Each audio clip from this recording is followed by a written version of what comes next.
Curtains పెట్టినప్పుడు ఇంకోటి ఏంటంటే కిచెన్కి కూడా ఒక కర్టన్ రాడ్ వేసేసి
అభిషేకం టైం అవుతుంది, నైవేద్యం టైం అవుతుంది. మధ్యలో మీరు ఎక్కడ ఆపాకండి.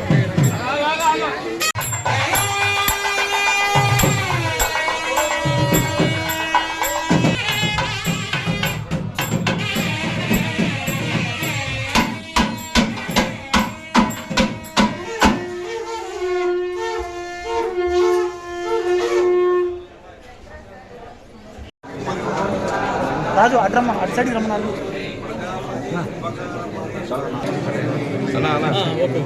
కొద్దిగా వెనక్కుంది ఒక్క ఇస్తారు, నేను పక్క వచ్చేస్తాను.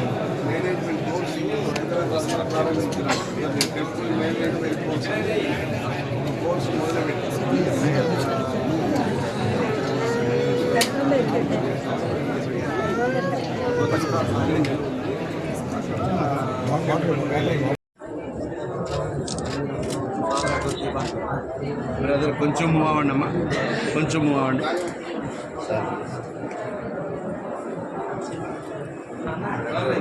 ప్లీజ్ అన్న.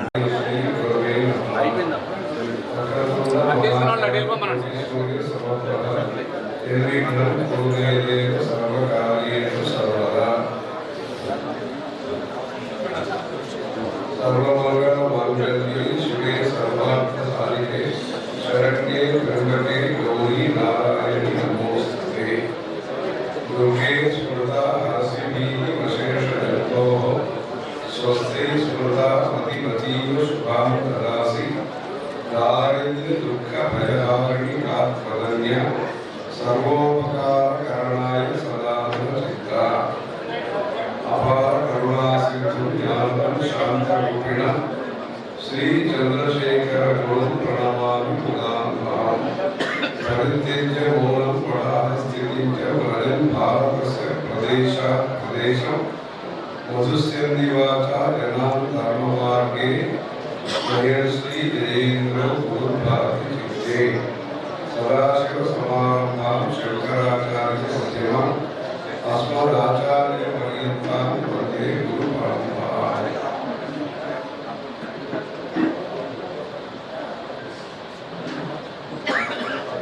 పుణ్యతీర్థమైన కృష్ణవేణి తీరంలో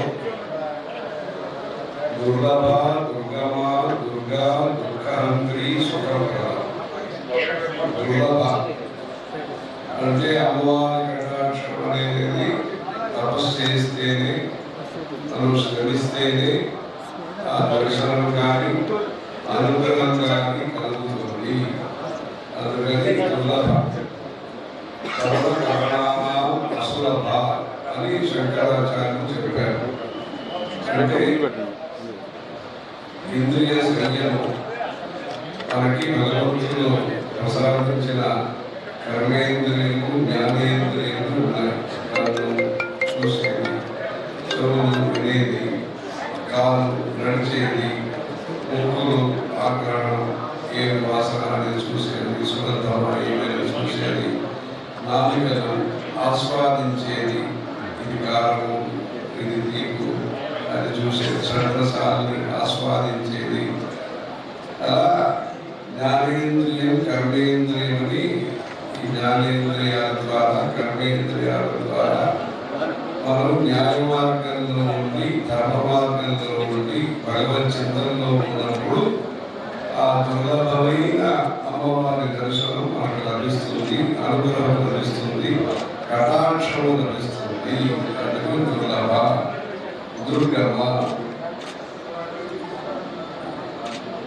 అంటే అంత సులభం అన్న అయినప్పటికీ కూడా ఆ దేశిక రూపేణ దర్శిక అభ్యుదయం అంటారు. ఆ గురు కటాక్షం చేత మన ఆపదల నుంచి మనం బయటికి వచ్చి మనం ఆ కష్టమైన కఠినమైన ఆ ఉన్నత స్థితిని కూడా పొందుతాము. దుర్లభ దుర్గమ దుర్గా. దుర్గం అంటే దుర్గని ఒక ఊరు కూడా ఉంటుంది. ఉత్తరదేశంలో దుర్గని ఊరు ఉంటుంది. దుర్గు అంటే ఒక రాజ్యం అంటే ఒక 7 విభాగములు ముఖ్యంగా కావాలి. స్వామి అంటారు, ఆయనే ముఖ్యమైన నేతృత్వం చేసే ఆయన స్వామి, అధిపతి. అమాత్య అంటే మంత్రివర్గం అది ఉండాలి. సుహృతు మనకు స్నేహితులు ఉండాలి. స్నేహితులు పక్కన స్నేహితులు ఎక్కడ దూరంగా ఉండాలి కష్టం. అందుకని స్నేహితులు అందరూ స్నేహితులుగా ఉండాలి. మన హితాన్ని కోరుకునేవాడి స్నేహితుడు. అలా ఆ స్నేహితులు ఉండాలి, సుహృతులు ఉండాలి. సుహృన్ మిత్రార్యుదాసీన మధ్యస్థ ద్వేష్య బంధుషు సాధుష్వ విచారాన్ని భగవద్గీతలో చెప్తారు. అలా స్నేహితులందరికీ కుటుంబం కానీ ఒక సంఘానికి కానీ ఒక సమాజానికి కానీ స్నేహితులు అనేవాళ్ళు ఉండాలి. వెల్ విషర్ అంటారు. ఈరోజు వెల్ విషర్ అంటారు. స్వామి అమాత్య సుహృత్ కోశం కోసం అనేది ఇంత పెద్ద కార్యక్రమం చేస్తున్నారు. మంచి బృహత్తరమైన కార్యక్రమం, మహత్తరమైన కార్యక్రమాన్ని ఇక్కడ దుర్గా మల్లేశ్వర స్వామి గుడిలో మీరు చేస్తున్నారంటే ఈ కనకదుర్గ అనే పేరుకి అనుకూలంగా కనక వైడూర్యాన్ని ఇక్కడ ఉంది కనుక ఇలాంటి కుంభాభిషేకాలన్నీ సులభంగా చేయగలుగుతున్నారు. ఇది ఈ మంటపంలో ఒకే దాకా ఈ షోడశ కళాంట అలాంటి 16 రాతి స్తంభాలతో ఎన్నిసార్ల మంటపం కట్టడానికి ఒకే ఒక దాత ముందుకు వచ్చి ఈ విరాళాలు ఇచ్చినారంటే అలాంటి స్తోమత, అలాంటి భక్తి, దానికి అవకాశం ఇచ్చే ఈ యాజమాన్యం ఇవన్నీ ఉన్నప్పుడు ఇవన్నీ జరుగుతాయి. అందుకని కోసం కూడా మనకి చాలా ముఖ్యము. మన దేశానికి కావచ్చు, మన గుడి గోపురాలకి, ఇంతమంది వేద పండితులకి ప్రతి నెల సత్కారం చేస్తున్నారు ఆంధ్రప్రదేశ్లో. అంటే దేవాదాయ ధర్మాదాయ శాఖ ద్వారా కానీ, తిరుమల తిరుపతి దేవస్థానం తరఫున కానీ ఇంతమంది వేద పండితులకి, శాస్త్ర పండితులకి, పురాణ ప్రవచనం చేస్తున్న వాళ్ళకి, అర్చక బృందానికి, ఇటీవల ఈ పరిచారకులకి, కొత్తగా అర్చక స్వాములకి నియుక్తికి ఇవన్నీ చేస్తున్నారు, ప్రయత్నం చేస్తున్నారు. అంటే దానికి కోసం అనేది గట్టిగా ఉండాలి, ఘనంగా ఉండాలి. ఆ ఘనంగా ఉన్నప్పుడే దాన ధర్మాలు చేసేదానికి అవకాశం ఎక్కువ ఉంటుంది. విరాళాలు ఎక్కువ ఉంటేనే ధర్మం వ్యర్థం కాకుండా ఉంటుంది. అందుకని విరాళాలు ఉన్నప్పుడే ధర్మం పెరుగుతుంది. లేకపోతే అది విరళం అవుతుంది, లేకపోతే సరళంగా ఉండదు, విరళం అయిపోతుంది. అందుకని కోసం బలంగా ఉండాలి. స్వామి అమాత్య సుహృత్ కోశం. రాష్ట్రం అనేది మనం ఇక్కడ పెద్ద ఈ అమరావతి, గుంటూరు, విజయవాడ అన్ని కాకుండా చిన్న చిన్న పల్లెటూరు కూడా బాగుంటాయి. చిన్న చిన్న ప్రదేశాలు కూడా అక్కడ చెరువు, అక్కడ గుండ, అక్కడ నీడ, అక్కడ మంచి ఆరోగ్యము, అక్కడ మంచి అధ్యాపకులు ఇవన్నీ ఉండాలి. అక్కడ చిన్న స్థాయిలో కూడా ఆ కనెక్టివిటీ అనేది సరిగ్గా ఉండాలి. ఒక కుంభాభిషేకం అంటే ఇక్కడి నుంచి ఆ శిఖరానికి ఆ రజ్జుతో ఒక కనెక్షన్ పెడతారు. మంత్రం ద్వారా పవిత్రమైన అంటారు. దాని ద్వారా ఈ మంత్రశక్తి, ఈ చైతన్యం అనేది ఇక్కడి నుంచి కలశం అంటారు. ఇక్కడి నుంచి ఈ కలశం నుంచి ఆ కలశానికి ఈ సాన్నిధ్యం, ఈ చైతన్యం అనేది ఈ మంత్రశక్తి ద్వారా ఇప్పుడు ఈ విద్యుత్ శక్తి కోసం ఉంటుంది. అలా మంత్రశక్తిని ఒక చోటు నుంచి ఇంకొక చోటుకి ట్రాన్స్ఫర్ చేయడానికి ఈ దర్భల్ని వాడతారు. అలా దర్భం ద్వారా, కుశం అనే దాని ద్వారా ఈ ఒక కలశం నుంచి ఇంకొక కలశానికి ఏదైతే ఎల్లుండి అక్కడ సొంత కలశం ఉంటుందో దానికి యాగశాల నుంచి తీసుకువెళ్ళే కలశం నుంచి కలశం నియోజయామి అంటారు. అలా మనం చేస్తున్నప్పుడు ఈ రాష్ట్రం అనేది కూడా ముఖ్యం. అంటే భారతం అన్నప్పుడు ఇక్కడ ఆంధ్రప్రదేశ్ అనేది రాష్ట్రం. ఆంధ్రప్రదేశ్లో చిన్న చిన్న గ్రామాలు, పల్లెటూరు కూడా మంచిగా ఉండాలి. రాష్ట్ర దుర్గం అంటే కోట అనేది ఇక్కడ ఉంది. ఇక్కడ వస్తున్న దారిలో చూసాం, కోట చూసాం. పుదుకోట అనేది తమిళనాడులో ఉంటుంది, కోట అనేది ఉంటుంది. అక్కడ రాజస్థాన్లో కూడా కోట అనే ఒక ఊరు ఉంటుంది. ఈ కోట అనేది సైన్యము, మన కోట అనేది ప్రహరీ అనేది కూడా బలంగా ఉండాలి, భద్రంగా ఉండాలి, సుభద్రంగా ఉండాలి. సుభద్రాదేవి అని అక్కడ ఉత్కలంలో చెప్తారు. సుభద్రాదేవి ఇక్కడ భద్రంగా ఉండాలి. ఇది దుర్గం అంటారు.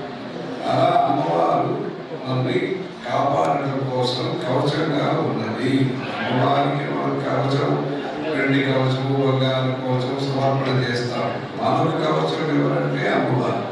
అది దుర్గమ్మ దుర్గా రాష్ట్ర దుర్గ బలాన్ని నేతృత్వం ఉన్నా, సారథ్యం ఉన్నా, ఉపదేశం చేసిన అనుయాయులు సహకారం చేసేవాళ్ళు ఉంటారు, అందించేవాళ్ళు ఉంటారు, అందుకునే వాళ్ళు ఉంటారు. దానికోసము బలం అనేది ఉండాలి. రథ, గజ, చురక, పదాతి అంటారు. రథం వాహనాలు, ఇది వాహనాలు, సౌకర్యాలు అన్నీ ఉన్నాయి ఇక్కడ. రథ, గజం, ఏనుగ, అది కూడా ప్రయత్నం చేసి మన ఇక్కడ తీసుకురావాలి. ఇక్కడికి ఏనుగ గజగోలు కూడా జరగడానికి ఆ ప్రయత్నం కూడా చేయాలి. రథ, గజ, చురక, గుర్రము, అశ్వపూజ అని చేస్తారు. నవరాత్రి సమయంలో అశ్వపూజ అని చేస్తారు. అది విజయవాడలో లబ్బిపేటలో నవరాత్రి సందర్భంలో తెల్ల గుర్రానికి అశ్వపూజ తెప్పించి చేశాము. రథ, గజ, చురక, పదాతి అంటే సైన్యం సహకారం అనేది ఉండాలి. ఏ మంచికైనా సరే అందరూ ముఖ్యము. మెయిన్ ఇంజిన్ ముఖ్యమైన స్పేర్ పార్ట్స్ ముఖ్యం అందరికీ కూడా. అలా అందరూ కూడా ఇంటిలో ఉండే అందరు సభ్యులు ముఖ్యం. అందుకనే అమ్మవారికి సహకరించే, సేవలో సహకరించే అందరూ ప్రభువులే. అందుకని ఈ గుడిని శుభ్రంగా చూసుకునే వాళ్ళు, ఇక్కడ నిత్యము పసుపు కుంకుమ తీసుకొచ్చి సమర్పణ చేసేవాళ్ళు, పూలు తీసుకొచ్చి సమర్పణ చేసేవాళ్ళు, పాలు తీసుకొచ్చి సమర్పణ చేసేవాళ్ళు అందరూ కూడా చాలా ముఖ్యమైన అందరి తరఫున ఈ అమ్మవారికి ఒక సేవా రూపంగా ఈ కుంభాభిషేకం అనేది జరగబోతున్నది. దీంట్లో దుర్లభ, దుర్గమ, దుర్గా అది సరే కోటలో ఉంటుంది, మన కవచంగా ఉంటుంది. సరే అమ్మవారు కవచంగా ఉండి దానివల్ల మనకు ఫలితం ఏమి, లాభం ఏమి, ప్రాఫిట్ ఏమి, మనకి ప్రయోజనం ఏమి అంటే దుఃఖహంత్రి.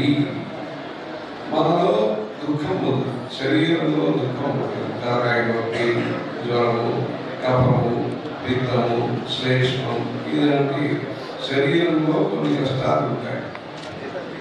మనస్సులో కొన్ని కష్టాలు ఉంటాయి. శరీరంలో ఉండే కష్టానికి వ్యాధి అని పేరు. మనస్సులో ఉండే కష్టాలు సందేహం. ఏదో సందేహం 30 సంవత్సరాలు 20 సంవత్సరాలైనా నన్ను అర్థం చేసుకోవడం లేదండి, ఆయన అంటారు లేదు నన్ను సరే ఏదో ఉంటాయి. సంసారం అంటే ఏదో మనస్తాపం అంటారు. బయట ఎండాకాలంలో ఉండే తాపం అనేది వేరు. విజయవాడ, కృష్ణాపల్లి, వేలు, ఢిల్లీ, కాశీ అన్ని చోట్ల ఉండే తాపం అనేది వేరు. మనస్సులో ఉండే తాపం అనేది వేరు. అలా మనస్సులో తాపం ఏముంటుందో భయము, సందేహము, ఇలాంటి కష్టాలు లేకుండా ఉండాలంటే ఆది అనేది లేకుండా ఉండాలి. ఆది వ్యాధిహర ఆంజనేయ స్వామి ఉంటారు. అలా అమ్మవారు మన మనసులో ఉండే దుఃఖము, శరీరంలో ఉండే అనారోగ్యము, క్షేత్రపాటు ఆంజనేయ స్వామి. అలా ఇక్కడ దుఃఖహంత్రి, మనస్సులో ఉండే పాపం, శరీరంలో ఉండే అనారోగ్యం, ఇది బాధలన్నీ కూడా తొలగించి ఏం వస్తుంది మనకి? సుఖప్రద. దుఃఖహంత్రి సుఖప్రద. సుఖం అనేది కలుగుతుంది. మానవ జీవితంలో సుఖం అనేది ఉండాలి. మంచి నిద్ర ఉండాలి, మంచి మేలుకో ఉండాలి, రెండు ఉండాలి. నేర్చుకోవాలి, నిద్రపోవాలి, రెండు ఉండాలి సంసార చక్రంలో. అలా సుఖం అనేది మనసులో కానీ శరీరంలో కానీ అన్ని సౌఖ్యం కలగడానికి ఈ చైతన్యాన్ని మనం అప్పుడప్పుడు మనం సశక్తీకరణ అంటారు. అలా 12 సంవత్సరాలకు ఒక తొలి ఈ కుంభాభిషేకం అనేది చేయాలి. ఈ కుంభాభిషేకం అనేది ఉత్తర దేశంలో కుంభమేళ అనే పేరుతో ఉంటుంది. నది అనే దాంట్లో ఇక్కడ పుష్కరాలు జరుగుతాయి. 12 సంవత్సరానికి ఒక పుష్కరాలు జరుగుతాయి. ప్రతి గుడిలో కూడా వెంకటేశ్వరుడి కానీ, శివాలయం కానీ, అమ్మవారి గుడిలో 12 సంవత్సరాలకు ఒక పర్యాయము ఈ మంత్రశక్తి ద్వారా అనేక తీర్థాలని మనం పుణ్య తీర్థం నుంచి తీసుకొచ్చి ఇప్పుడు ఈ కుంభాభిషేకం కోసం 107 తీర్థాన్ని ఇక్కడ సేకరణ చేసి మంచిగా యాగశాల పూజలు అన్ని నది దేవతలకి పూజ చేస్తూ వివిధ శాస్త్ర ప్రకారం ఆవాహనం చేసి ఆ తీర్థ దీంట్లో దేవత ఆవాహనం చేసి ఇప్పుడు రేపు ఎల్లుండి పూజలన్నీ చేసి 9 ప్రాంతంలో ఆదివారం రోజు పాలు శక్తి మంచి ముహూర్తంలో ఇక్కడ మహాకుంభాభిషేకం అనేది చేయబోతున్నారు. ఇదివరకే 1999లో అప్పుడు జుంజూరు యాదవులు వారి చేత మన జయేంద్ర సరస్వతి స్వామి వారు ఇక్కడే చేసి వారితో పాటు మనలో వచ్చారు. ఇక్కడే విడుదల చేశాము కనకదుర్గ గుడిలో. అప్పుడు మంచి హోమాలు అభిషేకాలన్నీ చేశారు. మళ్ళా 212 ఇప్పుడు ఆ ప్రాంతాల్లో చేశారు. ఇప్పుడు కొత్త రాజ్యం కింద ఆంధ్రప్రదేశ్ అని ఏర్పడిన తర్వాత ఇప్పుడు ప్రప్రథమంగా ఇక్కడ ఈ ఉత్సవ రూపంగా ఈ కొత్త రాజధాని కొత్త రాజ్యాన్ని వచ్చిన తర్వాత ఇక్కడ ఈ రాజధానికి ముఖ్యమైన అమ్మవారి కింద అమ్మవారి రూపంలో కనకదుర్గ అమ్మవారు దేవస్థానం ఉంది కనుక రాజ్యం అన్నింటికీ కూడా సుఖము శాంతి భద్రత వికాసం కలగాలి అనే ఒక మంచి ఉద్దేశంతో సత్సంకల్పంతో రాబోయే ఈ గోదావరి పుష్కరం కానీ కృష్ణా పుష్కరం కానీ ఇవన్నీ కూడా నిర్విఘ్నంగా మంచిగా జరగాలి అని అమ్మవారి దయతో ఇవన్నీ మంచిగా జరగాలని ముందు ఇంటిలో ఏదైనా మంచిగా జరగాలన్నప్పుడు కులదేవత పూజ చేస్తారు.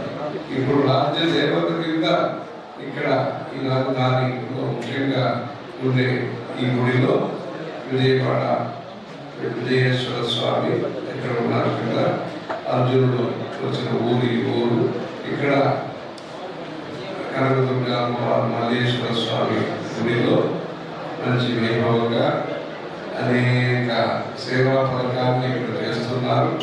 దీంతో పాటు మంచి వేద పాఠశాలలు నిర్వహిస్తున్నారు. అనేక ధర్మ కార్యాలు చేస్తున్నారు. వచ్చిన పూజలు చూసినారు, వచ్చిన భక్తులకి జలప్రసాదం ఇవన్నీ అందిస్తున్నారు. ఇలా అమ్మవారి యొక్క కటాక్షంతో స్వర్ణమయమైన మంచి వాక్కులు అమృత వాక్కులు అంటారు. అలా మంచి వాక్కు, మంచి మనస్సు, మంచి స్తోమత ఈ రాజ్యంలో ఉండే అందరికీ కలిగి పంటలు కానీ ఇంకా రోజుగారి ఉద్యోగాలు కానీ అన్ని సౌకర్యాలన్నీ కలిగి అమ్మవారి యొక్క ఆశీర్వచనం ఉంటే సర్వోపకారకరణాయ సదా ఆరుద్ర చిత్త చల్లని చూపు చూడండి అంట ఆంధ్రదేశంలో అంతా మంచిగా చూడండి అంట. అలా చూసినప్పుడు అమ్మవారి యొక్క మనసు అనేది ఎలా ఉంటుందంటే సర్వోపకారకరణాయ అందరికీ ఉపకారం చేయాలి, ఎల్లప్పుడూ ఉపకారం చేయాలి, అన్ని విధాల ఉపకారం చేయాలి. సర్వకాలం సర్వప్రకారేణ సర్వేషాం అని చెప్పి సర్వోపకారకరణాయ సదా ఆత్మచిత్త ఎల్లప్పుడూ చల్లని చూపుతో ఈ మాతృ స్వభావంతో తల్లి యొక్క స్వభావంతో ఓర్పు అనేది నేర్పిస్తుంది తల్లి అనేది, దయా అనేది నేర్పిస్తుంది తల్లి అనేది. అలా కృపా కటాక్షంతో కనకదుర్గ అమ్మవారి యొక్క ఆశీస్సులు పొందడానికి ఈరోజు రేపు ఎల్లుండి కూడా యజ్ఞశాల పూజలు ఉంటాయి. మన రేపు కృష్ణా స్నానం చేసి మన ఇక్కడికి వస్తారు. ఎల్లుండి ఇక్కడ కుంభాభిషేకంలో కలుసుకుని తర్వాత సాయంత్రం భారతీ కార్యక్రమాలన్నీ ఉంటాయి. ఆ రోజు సాయంత్రం భారతీ కార్యక్రమం. అది కాకుండా మన హిందూ సమాజంలో ప్రతి గ్రామంలో కూడా భక్తి ప్రచారం, సదాచార ప్రచారం, సదాచార ప్రవర్తిక అంటారు. తాపత్రయాగ్ని సంతప్త సమాహ్లాదన చంద్రిక తాపత్రయాలను ఇక్కడ చెప్తారు. అలా జ్ఞాన వైరాగ్యం, భక్తి జ్ఞాన వైరాగ్యం కోరుకుంటారు. ఏం భక్తి అంటే ఏమి, జ్ఞానం అంటే ఏమి, వైరాగ్యం అంటే ఏమి, ఇవన్నీ ధర్మ ప్రచారం చేసి ఇంకా విస్తృతంగా మనం పనిచేయాలి. మొత్తానికి హెడ్లైన్స్ అయితే బాగుంటుంది. అన్నారు అందరికీ సంతోషం కలగడానికి ఆ రోజు సాయంత్రం కృష్ణా తీరంలో ఆరతి కార్యక్రమం కూడా ఆ రోజు ఉంటుంది. సంస్థ ఫౌండేషన్ ద్వారా అందరూ భక్తులందరికీ కూడా ధర్మ ప్రచారం జరగాలని ప్రతి పల్లెటూరులో కూడా చిన్న చిన్న మనుషులన్నీ కట్టి ధూపదీప నివేద్యం జరగాలని దానికోసం ఒక కార్యక్రమం ఆ రోజు సాయంత్రం ఉంటుంది. ఇవన్నీ చూసుకుని ఇక్కడి నుంచి మేము పొదిలి అనే ఒక ఊరికి వెళ్తున్నాము. ఒంగోలు పక్కన ఉంటుందని అక్కడ సనాతన ధర్మ సేవా గ్రామం అని ఒక 30 ఎకరంలో ఒక మంచి గోశాల, మంచి CBSE స్కూలు, సంస్కృత భాషని మనం ప్రచారం చేయాలని చిన్నపిల్లలకి సంస్కృతం నేర్పించడం జరుగుతుంది అక్కడ. ఇంకా పర్యావరణ పరిరక్షణ కోసం మంచి చెట్లన్నీ పెట్టి మొత్తానికి ఒక సమయంలో ఇక్కడ కృష్ణా గోదావరి తీరం అనేక సంస్కృత పాఠశాలలు అన్నీ ఉండేది. ఇప్పుడు కొద్దిగా ఉన్నాయి. మళ్ళా ఈ దేశంలో ప్రతి గ్రామంలో కూడా ఈ గుడి పెద్ద గుడి అంటే సిద్ధాంతం కలిగి ఉంటారు, అనేక సిబ్బందులందరూ ఉంటారు.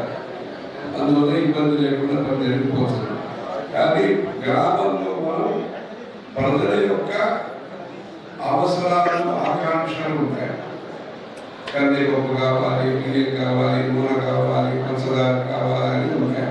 భౌతిక అపేక్షలు, ఆకాంక్షలు ఉంటాయి. దాన్ని ప్రభుత్వాలు ఈ రేషన్ షాపులు అన్నీ పెట్టి వాళ్ళు తీర్చి ప్రజలకి కడుపులో ఆకలి లేకుండా, వాళ్ళకి దాహం లేకుండా ప్రజలు కానీ, స్వచ్ఛంద సంస్థలు కానీ, ప్రభుత్వాలు కానీ పనిచేస్తారు. ప్రజలకి ధార్మిక అవసరాలు ఉన్నాయి. మేము గుడికి, మా ఊళ్ళో గుడి కావాలి, మా ఊళ్ళో పూజారి కావాలి, మా ఊళ్ళో మంచి ముహూర్తం చెప్పే సిద్ధాంతి కావాలి అని ధార్మిక అవసరాలు ప్రజలకు ఉన్నాయి. ప్రజలకి లౌకిక అవసరాన్ని ప్రభుత్వాలు పూర్తి చేస్తారు. ధార్మిక అవసరాలు ఏముంటుందో దాన్ని దేవాదాయ ధర్మాదాయ శాఖ కానీ, భక్తులు కానీ దాన్ని ఒక శ్రద్ధ తీసుకొని అది పూర్తి చేయాలి. వస్తూ ఉండగా కొన్ని కొత్త గుళ్ళని చూసినాం. అందరూ పెద్ద గుళ్ళు, విజయవాడ వస్తున్నప్పుడు అనేక గుళ్ళు కొత్తగా చూసాం. కొత్త గుళ్ళు ఉన్నప్పటికీ కూడా ఇలాంటి దుర్గమ్మవారి గుడి అలాంటి పురాతన క్షేత్రాలు ఏమి ఉంటాయో దీన్ని ఇంకా మనం డెవలప్ చేసుకోవాలి. అన్ని విధాలా డెవలప్ చేసుకోవాలి. దానికోసము మనం చెప్తున్నది ఏమంటే హర్ పంచాయతీ పండించి హర్ మందిర్ తిరుపతి చేసే అంటే కలియుగ ప్రత్యక్ష వెంకటేశ్వర స్వామి గుడి అక్కడ బాగుంటుంది, అన్నీ ఉంటాయి. అలాగే మీరు ఇక్కడ డెవలప్ చేస్తున్నారు. అలా చేస్తున్నప్పుడు రీజనల్ రిలీజియస్ సెంటర్స్ ప్రతి 2-3 జిల్లాకు ఒక పెద్ద గుడి బాధ్యత తీసుకుని ఇక్కడ కృష్ణా గుంటూరు జిల్లా యొక్క ధార్మిక అవసరాన్ని ఈ కనకదుర్గా గుడి ద్వారా పూర్తి చేయాలి. అందులో సత్యనారాయణ స్వామి, అక్కడ సింహాచలం, ద్వారకా తిరుమల, ఇక్కడ నరసింహకొండ, సోమవాడ, కాణిపాకం, అలా ఎక్కడెక్కడ రాయలసీమలో కొన్ని పుణ్యక్షేత్రాలు ఉన్నాయి. అలాంటి శ్రీశైలం ఉన్నది, మహానందం ఉన్నది. అలా అక్కడక్కడ ఉండే పెద్ద గుళ్ళు ఆ తిరుపతి మండలంలో అక్కడ ఉండే 2-3 జిల్లాల యొక్క ధార్మిక అవసరాన్ని పూర్తి చేస్తే మన దేశంలో ధర్మ ప్రచారం అనేది ఇంకా అందంగా జరుగుతుంది, అందుబాటులో ఉంటుంది. మంత్రం ద్వారా మానవ సేవ అది జరగాలి. మానవ సేవ మందుల ద్వారా మానవ సేవ జరుగుతుంది, మద్దతు ద్వారా మానవ సేవ జరుగుతుంది. మంత్రం ద్వారా మానవ సేవ జరగడానికి ప్రతి గ్రామంలో కూడా, ప్రతి మండలంలో కానీ ఒక వేద పండితులు ఈ మంచిగా ప్రవచనాలు చేసేవాళ్ళు, ముహూర్తం చూసి చెప్పేవాళ్ళు, వాస్తులు జ్యోతిషం చెప్పేవాళ్ళు, మంచిగా సుముఖంగా ఉండండి, సుఖంగా ఉండాలంటే సుముఖంగా కూడా ఉండాలి. దానికి భార్య భర్తల మధ్యలో సుముఖంగా ఉండటము, గ్రామం ఐక్యమత్యంగా ఉండటం, దానికోసము సుఖము అవసరము, సుఖం కోసం సుముఖత. విఘ్నేశ్వరుడికి పూజ చేస్తున్నప్పుడు సుముఖాయ నమః, ఏకదంతాయ నమః, మొదటి నామ సుముఖాయ నమః అంటాం. ప్రసన్నంగా ఉండాలంటే సుముఖంగా ఉండాలి, విముఖంగా ఉంటే ప్రముఖంగా ఉండడం కష్టం. అందుకని సుముఖంగా ఉండాలి. దానికోసం మనం ఈ ధర్మ ప్రచారం అంతా మంచిగా జరగాలి. దీనికోసం అక్కడ పొద్దుల్లో సనాతన ధర్మ సేవా గ్రామం అని పెట్టాము. అక్కడి నుంచి కంచి పెడుతున్నాము. కంచిలో 22 స్టేట్ నుంచి ఒక 700 మంది సంస్కృత పండితులు వస్తున్నారు. అందుకని నేషనల్ సంస్కృత ప్రోగ్రాం ఉంది. అందుకని ఇప్పుడు వెళ్తున్నాము. చాలా సంవత్సరంగా ఈ ఊరికి వస్తున్నాము. కృష్ణా పుష్కరం అంతా వచ్చినాము. అలా ఈ విజయవాడకి కంచికి మంచి సంబంధం ఉంటుంది. అందుకే ఇక్కడ ఈ కుంభాభిషేకం కోసమే రావడం అయింది. అందుకని విజయవాడ నగర వాస్తవ్యులు ప్రజలందరికీ కూడా ఈ ఆంధ్రప్రదేశ్ జనాలందరికీ కూడా కనకదుర్గ అమ్మవారికి అనుగ్రహ ఆశీస్సులు ఉంది.